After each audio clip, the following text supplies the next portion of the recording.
Dans le flot ininterrompu des mauvaises nouvelles qui nous arrivent quotidiennement à propos du réchauffement inexorable de notre planète, voici enfin une note optimiste. Il serait désormais possible, à l'aide d'usines, c'est-à-dire à une échelle industrielle, de capter le CO2 qui, comme vous le savez, est l'agent principal de ce réchauffement.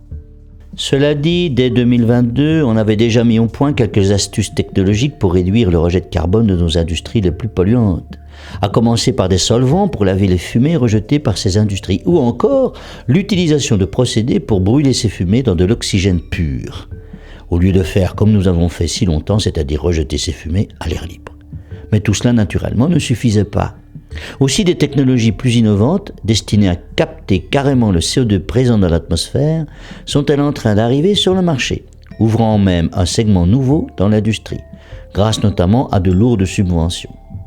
Ainsi, le Bison Project de l'entreprise Carbon Capture, installée à Los Angeles et opérationnel fin 2023, vient d'installer dans le Wyoming un gigantesque capteur de CO2, capable d'avaler 5 millions de tonnes chaque année.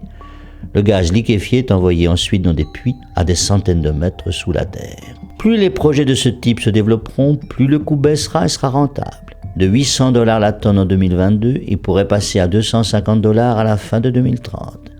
Mais bien sûr, il reste à résoudre de nombreux problèmes périphériques, comme le stockage des gaz capturés et leur transport. Mais le génie humain commence sérieusement à s'appliquer à limiter nos rejets coupables, sinon à les réduire, et c'est déjà ça. Car, faut-il le rappeler, le mieux reste encore la diminution de nos rejets par l'intensification de l'utilisation des énergies renouvelables et par une transition énergétique plus volontaire, pour au moins limiter le réchauffement à 1,5 degré. Parce que les chiffres restent effrayants.